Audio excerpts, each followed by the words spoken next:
कि कम समय में मतलब मिनिमम इनपुट मैक्सिमम आउटपुट हो, ज्यादा बच्चे सफल हों, कैसे करें तैयारी? सर आप जब मेरा रूम देखेंगे, मैं आपको फोटो दिखाऊंगा, तो उसमें क्या है ना, बेसिकली प्रीलिम्स का है। प्रीलिम्स में 7 सब्जेक्ट है टोटल, केवल 7, मतलब अब मेरे पास 7 बुक है। प्रीलिम्स पास करने के लिए मैं बस 7 किताब पढ़ता हूँ, प्रीलिम्स निकल जाता है। और मैंने 3 बार प्रीलिम्स निकाला है, तो मैं बता सकता हूँ कि भाई वो 7 किताब पढ़ लो, वो निकल जाए। हिंदी वाले को बहुत ज़्यादा पढ़ना है, इंग्लिश वाले को कम पढ़ना है, क्या ऐसा है क्या? सर जो आप प्रीलिम्स का क्वेश्चन पेपर देखेंगे ना, एक साइड में इंग्लिश लिखा होता है, एक साइड में हिंदी लिखा होता है। क्वेश्चन तो दोनों को सेम आ रहा है, तो क्वेश्चन आंसर भी तो दोनों को सेम पढ़ना पड़ेगा किताबें। बस लक्ष्मीकांत आप इंग्लिश में पढ़िए, हिंदी में पढ़िए, दोनों में आता है वो। आप तो आंसर तो दोनों से सॉल्व हो जाएंगे, आप अगर किसी भी तरीके से आप जो भी कर रहे हैं तो। जैसे व्हाट्सअप में यूज़ करता था, वो भी सोशल मीडिया एक तरीके से। टेलीग्राम में यूज़ करता था, बाकी सोशल मीडिया पे मैं नहीं था। पिछले 1 साल में भी मैं नहीं था। आईडी बनाई थी, बट वो मैं देखा कि फिर इंटरव्यू है तो मैंने बंद कर दिया, मेंस है तो मैंने बंद कर दिया। क्योंकि वो एक तरीके से डिस्ट्रैक्शन है मेरे हिसाब से सर, पर्सनली अगर माने तो। क्योंकि आप देख रहे हैं, आप फ़ोन चलाने का मन करेगा, रील चला रहे हैं, 2 घंटे पास हो गया पता ही नहीं चलता है। तो वो अगर वो बंद हो जाए तो फिर ठीक है, वो हेल्प करता है। अगर आप यूज़ करते हैं इन्फॉर्मेशन के लिए तो कर सकते हैं, but in my personal opinion लोग नहीं करते हैं इन्फॉर्मेशन के लिए, वो रील देखते हैं, तो इसलिए वो छोड़ सकते हैं। 2-3 साल की बात होती है। इस बार ऐसा एक भी क्वेश्चन नहीं था इस पर मैं मतलब सॉरी बोलने का मौका मिला हो, क्योंकि सारे आते थे। और एक क्वेश्चन ये भी पूछा था कि संजीव कुमार पे, कि लाइक अदर संजीव कुमार, ऐसे कह रहे हैं कि Sanjeev do know the other Sanjeev Kumar. मैंने बोला yes sir, I have seen some movies of him, Sholay is one of them. तो बताओ शोले क्यों फेमस हुआ? तो मैंने बोला गब्बर। तो कह रहा डायलॉग सुनाओ एक। ऐसे मतलब कन्वर्सेशन चल रहा था, बातें चल रही थी ऐसा ही होता है, ऐसे। हाँ, तो ये थोड़ा सा बेटर हुआ था पिछली बार से, तो ये था। और मेंस में भी काम किया था 3 महीने में, जो मिला था मुझे। नमस्कार, मैं हूं नीरज प्रभाकर और आप देख रहे हैं न्यूज 0 किलोमीटर। एक बार फिर से घुआसान और आसपास के क्षेत्र के लिए, भारत नेपाल सीमाई क्षेत्र के लिए, पूरे चंपारण वासियों के लिए और बिहार वासियों के लिए बड़ा ही गौरव का पल है। मौका है घोड़ासान निवासी सुनील कुमार, सुनीता कुमारी के इकलौते सुपुत्र संजीव कुमार का यूपीएससी के 2025 के एग्जाम में अव्वल आना, और अब की बार उन्होंने अपना रैंक में सुधार करते हुए 290 रैंक प्राप्त किया है। पिछले दफा उनका रैंक 583 था 2024 के संघ लोक सेवा आयोग की परीक्षा में, और इस बार 290 है। मेरे सामने मौजूद हैं और कल ही ये दिल्ली से घुआसान आए हैं और हमसे मुलाकात हो रही है इस बार भी। तो बहुत बहुत शुभकामनाएं, बधाई और आशीर्वाद आपको।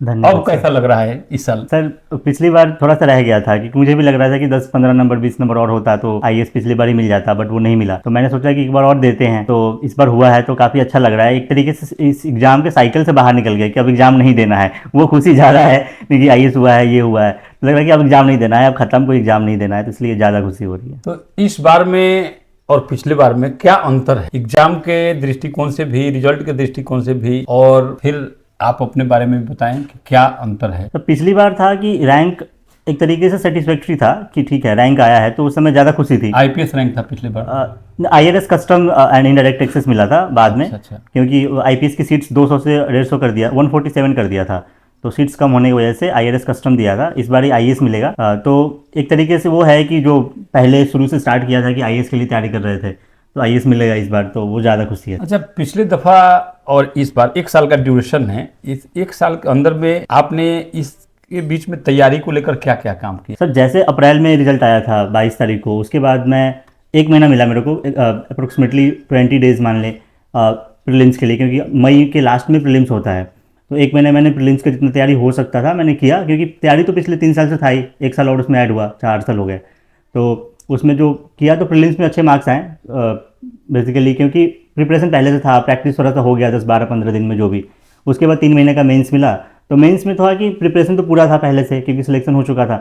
तो उसमें ऐड किया चीज़ें कि क्या और 10 नंबर 5 नंबर कहाँ बढ़ सकता है, 5 नंबर 10 नंबर। इधर से सर से बात किया, जो टीचर्स वहाँ पे यूपीएससी के मेंटर्स हैं, उन्होंने बताया कि यहाँ यहाँ काम कर सकते हैं तो बढ़ जाएगा। तो मेंस में फिर मेंस अगस्त में हुआ, उसके बाद मैंने मेंस दे के ट्रेनिंग ज्वाइन कर लिया सितंबर में। सितंबर से मेरा दिसंबर ट्रेनिंग तक। कहाँ किया आपने? ये लवासना से होता है बेसिकली ट्रेनिंग, जो फाउंडेशन कोर्स होता है, क्योंकि सारे सर्विस वाले लोग एक ही जगह जाते हैं, आईएएस आईपीएस आईएफएस आईआरएस या फिर रेलवे वाले जो होते हैं, सब वहीं जाते हैं एक जगह पे। वहाँ पे मेरा हुआ था नेशनल कम्युनिकेशन एकेडमी फाइनेंस, घितौड़नी, न्यू दिल्ली। फिर वहाँ अटैचमेंट हुआ लवासना के साथ 7 दिन का। फिर हम लोग विलेज विजिट पे गए थे आंध्र प्रदेश। फिर हमारा हुआ हिमालयन स्टडी टूर, हम लोग उत्तराखंड चाइनीज़ बॉर्डर पे गए थे, लाइक अप्रोक्सीमेटली चाइना बॉर्डर पे थे, नीलोंग वैली नाम था उसका। तो वहाँ से ख़त्म हुआ, फिर मैं अपने एकेडमी ज्वाइन कर लिया नासिन, पाल समुद्रम जो है वो बेंगलोर के पास है, आंध्र प्रदेश में ही।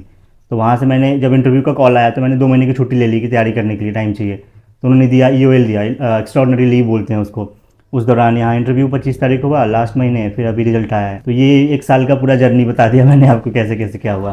तो अच्छा, इसमें एक है कि आईएएस की तैयारी के लिए, जैसे पिछले दफा भी आपसे मैंने ये पूछा था जी। कि आईएएस की तैयारी के लिए सिलेबस क्या होता है? सर सिलेबस एक डिफाइंड है बेसिकली, आपको यूपीएससी की वेबसाइट पे मिल जाएगा कि पेपर, पहला पेपर होता है एसए का, फिर होता है GS1, GS2, GS3 और GS4। ये अलग अलग पेपर्स हैं, हिस्ट्री, ज्योग्राफी सब आएंगे। उसमें अगर कोई डिटेल में देखना चाहे तो वो यूपीएससी की वेबसाइट पे देख सकता है।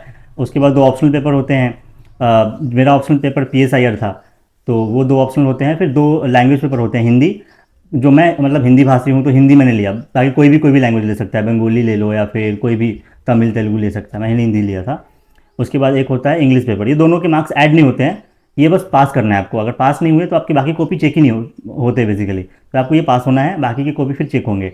तो ये 9 पेपर होते हैं, 7 के मार्क्स ऐड होते हैं, जो होता है लगभग 1750 के। उसके बाद 275 नंबर का इंटरव्यू। एक चीज़ है कि ये यूपीएससी की तैयारी के लिए जो बच्चे जाते हैं, दिल्ली में लाखों बच्चे हर साल जाते हैं, और उस चक्रव्यूह में वो जो साइकिल है उसमें फंस के रह जाते हैं। और ऐसा लोग बताते हैं कि पूरी अपनी जवानी, अपना जीवन खपा देते हैं, लेकिन यूपीएससी नहीं निकल पाता है। क्या किया जाए ऐसा, कि आपने ऐसा क्या किया, या लोग जो जाएं वो क्या करें कि कम समय में, मतलब मिनिमम इनपुट मैक्सिमम आउटपुट हो, ज्यादा बच्चे सफल हों? कैसे करें तैयारी? सर आप जब मेरा रूम देखेंगे, मैं आपको फोटो दिखाऊंगा, तो उसमें क्या है ना, बेसिकली प्रीलिम्स का है। प्रीलिम्स में 7 सब्जेक्ट है टोटल, केवल 7, मतलब अब मेरे पास 7 बुक है। प्रीलिम्स पास करने के लिए मैं बस 7 किताब पढ़ता हूँ, प्रीलिम्स निकल जाता है। और मैंने 3 बार प्रीलिम्स निकाला है, तो मैं बता सकता हूँ कि भाई वो 7 किताब पढ़ लो, वो निकल जाए। क्योंकि उसमें एक लक्ष्मीकांत का पॉलिटी है, हिस्ट्री का स्पेक्ट्रम है, और हिस्ट्री के NCERTs हैं 11th-12th के, जो मिडिवल और जो एंशिएंट के हैं वो पढ़ लेंगे। इन्वायरमेंट का शंकर IAS है, और भी थोड़ा सा ऐड कर लेंगे करंट अफेयर्स के। विजन का मंथली आता है, और विजन का PT 365 आता है, एक साल भर का एक करंट अफेयर आपको दे देंगे वो लास्ट में एग्जाम के जस्ट पहले, तो आप पढ़ लेंगे। ये सब किताबें हैं, 5 से 7 किताबें हैं, वो आप पढ़ लेंगे तो प्रीलिम्स आपका निकल जाएगा। तो मेरा यही था कि कम इनपुट देना है, कि 7 किताब पढ़ना है, ये 7-8 किताब पढ़ना है, इसी से निकलेगा प्रीलिम्स। तो प्रीलिम्स का मेरा उतना ही था। उसके बाद मैं टेस्ट देता था कोचिंग से उठा के, मतलब जो भी बहुत सारे कोचिंग हैं उनके टेस्ट। तो यही है प्रीलिम्स के लिए कि आप जितना प्रैक्टिस करेंगे ना उतना होगा। ऐसा कहते हैं कि जितना आप सॉल्व करोगे, 10-12 हज़ार क्वेश्चन अगर सॉल्व कर लिया, तो वो एक तरीके से इंट्यूशन बन जाता है दिमाग में, कि लगने लगता है कभी कभी सही होगा। एक क्वेश्चन मैं आपको प्रीलिम्स का बताऊं, लास्ट ईयर ना, वो पता नहीं था मुझे। ऐसे था कि गांधी जी ने एक स्टेटमेंट दिया है अंग्रेजों के खिलाफ, तो ऑप्शन दिया था चंपारण सत्याग्रह, डांडी, डू एंड डाई जो 1942 वाला, करो या मरो, या फिर ये दिया था 1920 के आसपास। तो मैंने उस समय पता नहीं था कुछ भी कि वो स्टेटमेंट, पार्टिकुलर स्टेटमेंट दिया था, वो बेसिकली पता नहीं हुआ किसी को, कोई इतना डिटेल में पढ़ता नहीं है। तो मैंने सोचा गांधी जी अभी अभी इंडिया आए हैं 1917 में, चंपारण में तो बोलेंगे नहीं, इतना हिम्मत तो होगा नहीं उनके पास 1920 में भी नहीं बोलने वाले, 1930 बहुत जल्दी हो गया, 1942 में बोल सकते हैं क्योंकि उन्होंने डू एंड डाई बोला था, करो या मरो, मतलब वो एक्सट्रीम हो गए थे उस टाइम पे, तो वो सही था। तो ऐसे क्वेश्चन एक नहीं है, ऐसे 10-12 क्वेश्चन आप सॉल्व कर सकते हैं दिमाग लगा के, या पढ़ा हुआ कोई नहीं होता है। तो वैसे क्वेश्चन अगर आप इंट्यूशन डेवलप कर लेते हैं, ये कैसे डेवलप होगा? प्रैक्टिस से। प्रैक्टिस, हाँ, प्रैक्टिस से 50-60 टेस्ट दे दो आप जस्ट एग्जाम के पहले, तो आपका प्रीलिम्स हो जाता है बेसिकली। मैंने देखा है और लोग भी क्लियर करते हैं ऐसे। सर यूपीएससी का जो डेस्टिनेशन है, जो लक्ष्य की प्राप्ति के लिए जो रास्ते हैं, आर्ट्स फैकल्टी का या साइंस का या कॉमर्स का, मतलब किस स्ट्रीम से जाएं कि जल्दी वहां पहुंचे? क्या हो सकता है इसमें कि किसी से भी पहुंच सकते हैं? सर मेरे हिसाब से किसी भी स्ट्रीम से पहुंच सकते हैं, क्योंकि स्ट्रीम मैटर नहीं करता है वहाँ पे। जैसे हमारे बैच में मैंने देखा है लगभग 50-60% इंजीनियर होते हैं, 10% डॉक्टर होते हैं, 30% के आसपास जो बच गए वो होते हैं आर्ट से आते हैं। तो आप रेशियो देख ही सकते हो, 60-10 और 30 इधर, तो सब स्ट्रीम से आते हैं। बेसिकली वो आपके मेंटल कैलिबर पे डिपेंड करता है कि आप पढ़ते कैसे हैं। है कि सब्जेक्ट चॉइस की अगर बात हो, जैसे कि या हिंदी वर्जन या इंग्लिश वर्जन, दोनों में यूपीएससी को पाने के लिए ज़्यादा सरल, ज़्यादा आसान, या यूपीएससी की प्राप्ति के लिए इंग्लिश या हिंदी या अन्य कोई भाषा? सर हिंदी के भी सिलेक्शंस होते हैं, इंग्लिश के भी होते हैं। अगर रेशियो देखा जाए तो इंग्लिश के ज़्यादा होते हैं। बेसिकली एक आप इसका ना रियलिस्टिक ये जान सकते हैं कि जो इंग्लिश मीडियम से पढ़ा होता है उनका बेस ना बहुत स्ट्रांग होता है बेसिकली, तो उनको हेल्प मिल जाता है वहाँ पे, और उनके बुक्स वगैरह भी ज़्यादा मिल जाते हैं। मेंस के दौरान इंटरव्यू में भी उनको थोड़ा सा ज़्यादा एक्स्ट्रा एज मिल जाता है। बट मैं जानता हूँ ऐसा सुनना पड़ता है कि हिंदी वाले को बहुत ज़्यादा पढ़ना है, इंग्लिश वाले को कम पढ़ना है, या इंग्लिश वाले थोड़ा मेहनत में, कम मेहनत में ही सफल हो जाते हैं, इंग्लिश वाले को, हिंदी वाले को ऐसा नहीं है। क्या ऐसा है क्या?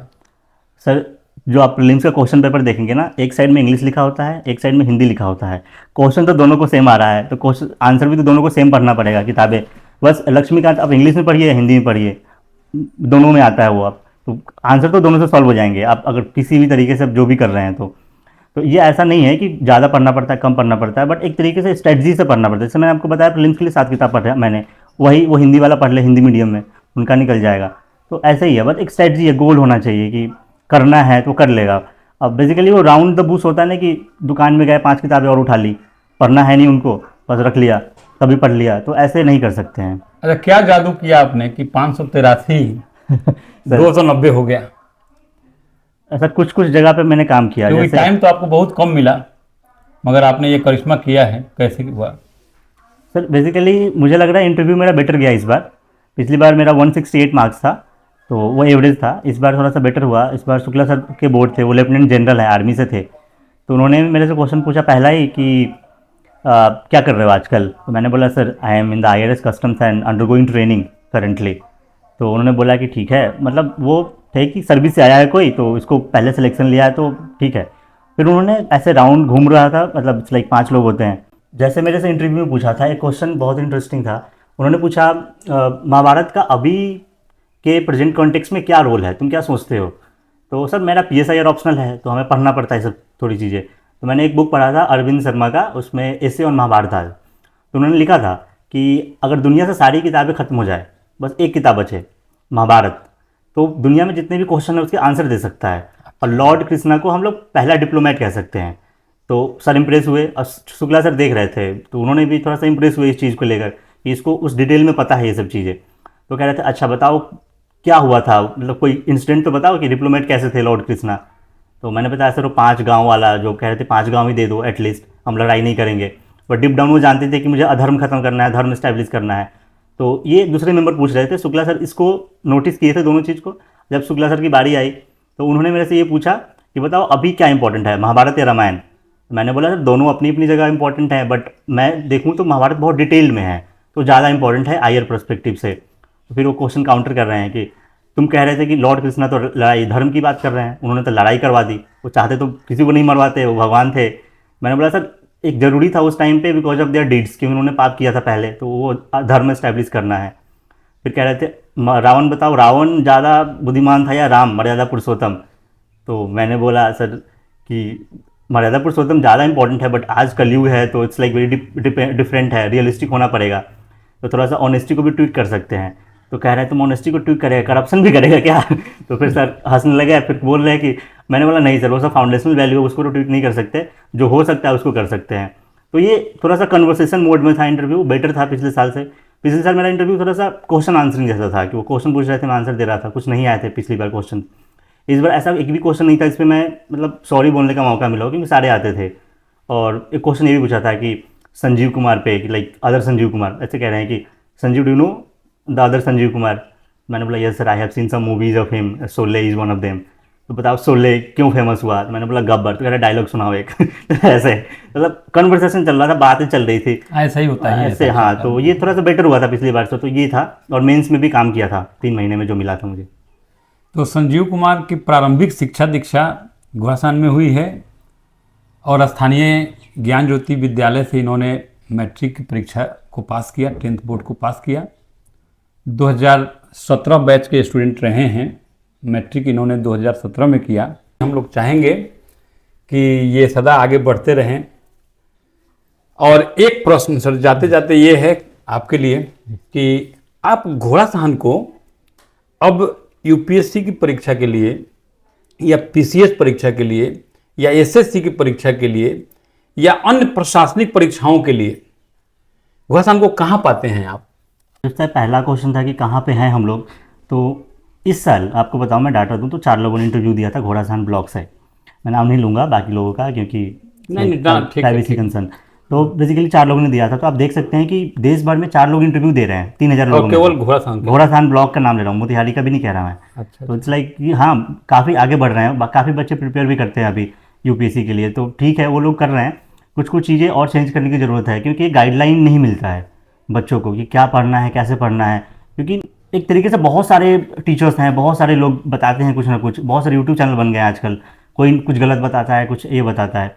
तो एक मेरा टेलीग्राम पे चैनल है, मतलब उसमें मैं गाइड करते रहता हूँ, तो वो ज्वाइन कर सकते हैं अगर मतलब लाइक, और मेरा नंबर भी मिल जाएगा किसी से, तो मेरे से डायरेक्टली भी बात कर सकते हैं जिनको प्रिपेयर करना है। ऐसे लोगों ने किया है, जैसे एक लड़का इंटरव्यू दिया इस बारी मेरे साथ, तो उसने मेरे को डायरेक्टली कॉल किया, मैंने उसको गाइड भी किया कि कैसे कैसे इंटरव्यू रियल में होता है वहाँ पे। डरना नहीं है, वो बात करना चाहते हैं तुमसे, वो तुम्हें डराएंगे नहीं। जैसे मेरे साथ वो बात कर रहे थे, वो हंस रहे थे मेरे साथ, तो वैसे ही होता है रियल में, ऐसे ही होता है इंटरव्यू, तो डरना नहीं है। तो एक तरीके से पर्सनलाइज गाइडलाइन अगर मेरे तरफ से चाहिए तो मैं बिल्कुल तैयार हूँ देने के लिए। यार सोशल मीडिया ऐसे एग्जाम्स को तैयारी करने के लिए ये एक जरूरी है या सोशल मीडिया बाधक है? सर डिपेंड करता है यूज़ कैसे करते हैं आप। जैसे व्हाट्सअप में यूज़ करता था, वो भी सोशल मीडिया एक तरीके से, टेलीग्राम में यूज़ करता था, बाकी सोशल मीडिया पे मैं नहीं था। पिछले 1 साल में भी मैं नहीं था। आईडी बनाई थी, बट वो मैं देखा कि फिर इंटरव्यू है तो मैंने बंद कर दिया, मेंस है तो मैंने बंद कर दिया, क्योंकि वो एक तरीके से डिस्ट्रैक्शन है मेरे हिसाब से सर, पर्सनली अगर माने तो। क्योंकि आप देख रहे हैं, आप फ़ोन चलाने का मन करेगा, रील चला रहे हैं, 2 घंटे पास हो गया पता ही नहीं चलता है। तो वो अगर वो बंद हो जाए तो फिर ठीक है, वो हेल्प करता है। अगर आप यूज़ करते हैं इन्फॉर्मेशन के लिए तो कर सकते हैं, but in my personal opinion लोग नहीं करते हैं इन्फॉर्मेशन के लिए, वो रील देखते हैं, तो इसलिए वो छोड़ सकते हैं। 2-3 साल की बात होती है।